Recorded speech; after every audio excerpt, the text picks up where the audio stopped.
Hi. So this has been a really interesting topic to dive into this week, the ethics of politics and elections. And I thought it was going to be a quick and easy thing.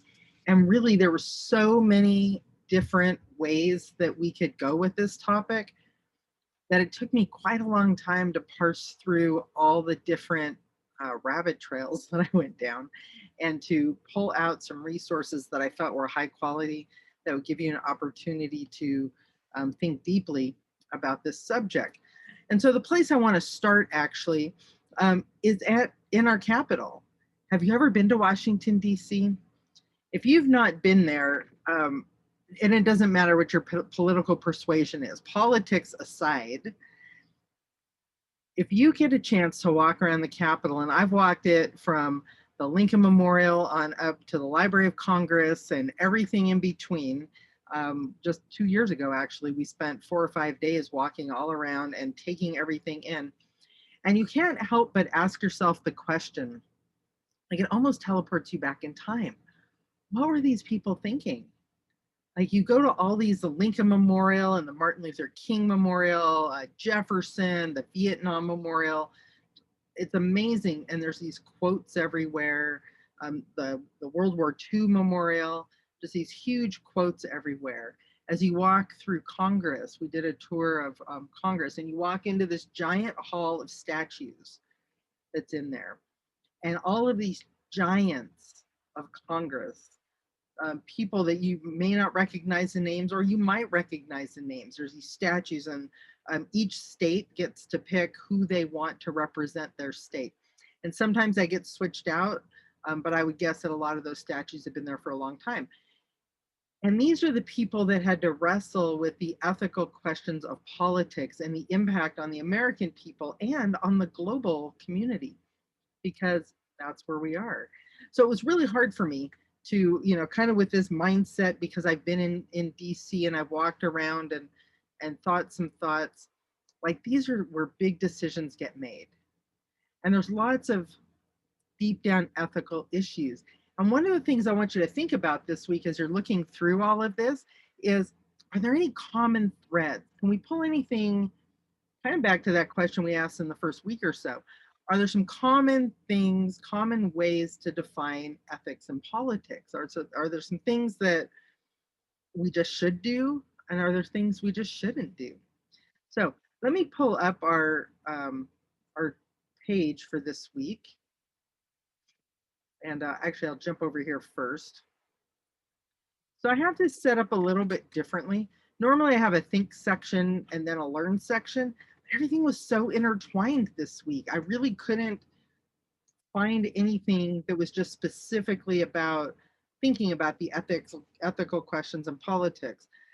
Every single resource I came across, it's just deeply intertwined. And so if you go to the checklist, you'll notice there's not like it's a think and learn section, okay? And I actually broke it down into two different areas. Reconceptualizing activism and the role of the internet and political uprisings. And what we're going to do is we're going to look at something called the Arab Spring that happened, I want to say 9 years ago now, but it was almost like all these dominoes just tumbled. And technology facilitated that.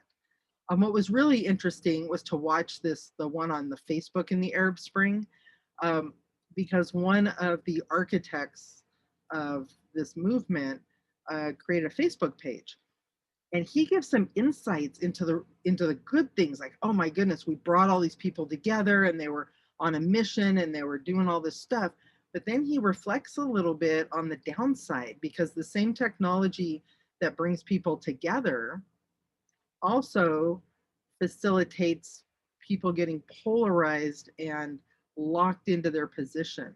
You've heard the phrase echo chamber. That's what that's all about. You only hear what you want to hear, which brought up another question for me to ask next week, because all of these social media technologies are kind of designed to feed you ads that you want to see so that you'll click on the ads so they can make money. And that's a good thing, right? I don't want to see ads for, I don't know, I'm trying to think of something, Ferraris, because I don't actually care. I know this sounds weird. I don't actually care about Ferraris. So I wouldn't want to see any ads for those. I want to see ads for things that I like and use. All good. that same algorithm is being used to serve you up content, to serve you ideas, not just products. Anyhow, we'll dive into that question a little bit next week, but he talks about this somewhat, not quite in those terms, but the same technology that brings people together for glorious causes can also bring people together in some very negative ways. Anyhow, so that's the first section there. And then the second section is democracy in a digital age and state-sponsored censorship. And this was a little bit harder to find some videos for. Maybe they're all censored, I don't know. But this first section is a Pew Research summary. They did a survey about concerns about democracy in the digital age. And when you go to this link, it's not well formatted. And so what I did is I pulled out these 7 big issues that they identified. And under each of these issues, there's quotes from people that responded to the survey. And so they give the pros and the cons and the different ideas. But I wanted to make sure you pulled out these big issues because I'm curious what you think about this. We're coming up on an election. This is a year to think about, and a lot of people are voting by mail. Why don't we vote online? I mean, there's lots of questions around that, right? How do we get out our campaign information? What happens when people are stuck in an echo chamber and they don't even hear what the other side says? Can you make a valid decision if you don't have all the information? And so lots of these issues come up in this document. This next document, misinformation, social media, and the price of political persuasion. So Twitter has decided to ban purchased political advertisements. Like you can still post whatever you want about politics, but they're not taking paid ads. What does that mean? And then I take a look at some international issues because it's pretty well known that there's a number of countries that have a pretty tight lockdown on their citizens when it comes to internet access, when it comes to surveillance, lots of things, okay? There's the Great Firewall of China, so I pulled that one out. North Korea is definitely one of those countries. But then there's this list of 7 most restricted countries with most restricted internet access. And there's a couple on there I was actually surprised that I didn't know about. And I have to apologize in advance. I love Interesting Engineering. It's one of my favorite sites. They post all kinds of really cool, interesting things. And I usually read them on Twitter or Facebook. This is an article linked on their website, and there are some pop-up ads. There's a lot of things, but it's not one of those spammy places. So they're a pretty good, pretty reliable site. They just support themselves with ads, I guess, like everybody else does. So lots to look at and lots to think about there. But one of the questions I want you to consider as you're reading through some of these things that China does and North Korea does and some of these other countries is, are we guilt-free in the United States? Are there any ethical issues with how we use technology and politics here? One of the questions I asked on the Insight, or a comment I made on the Insight assignment was, well, just ask Edward Snowden. Like, are there any issues here? Does our government use surveillance technology? The Made in China one, this is a super interesting, it's a video that was on, oh my gosh, let me go back and look. I want to say the BBC, but I think it was not the BBC, the New York Times. So it talks about China exporting surveillance technology, and it uses Ecuador as one of their clients, and the video talks about that. So I have a direct link to the video and a link to the New York Times article. Sometimes if you read too many New York Times articles, it puts up a paywall. If you can't get that article, let me know, because I think you'll find it really interesting. Like the video is super interesting because it shows how the technology works. Like, how does this surveillance technology work? And it's all good. Ecuador's getting it to monitor, crime and stuff. Like, it's all under a good pretense, but the question is what else are they going to do with it? So as you're reading through those, think, is this anything that could happen in the United States, or does it already? And then for our homework, there's the week 6 policy brief comments. Let me come back to that in a second because I have a few tips for you to get full credit. A week 6 insight, where this week I really want you to, let me just open it. I really want you to ask yourself some of these questions. So, what's the role of technology in the political sphere based on what you learned about this week's resources? Like, what are your insights about that? And then some of these questions are on top of the checklist. As you scan through the resources, ask yourself, are there any common themes? What ethical issues are brought front and center as you read through these? Like, what are the ethical issues that they're highlighting? What impact does government use of technology have on ordinary citizens? Like, does it affect us, you and I? Like, are we affected by this at all? Or is it just in other places like China? And are there things that we, living in a relatively free society, need to look out for as we continue to enjoy that freedom of access? Are there any topics we didn't cover that should be included in this political area? Like, give me some ideas for the next go round for things I should include. I'm just going to throw one simple idea out there because I've heard people say this.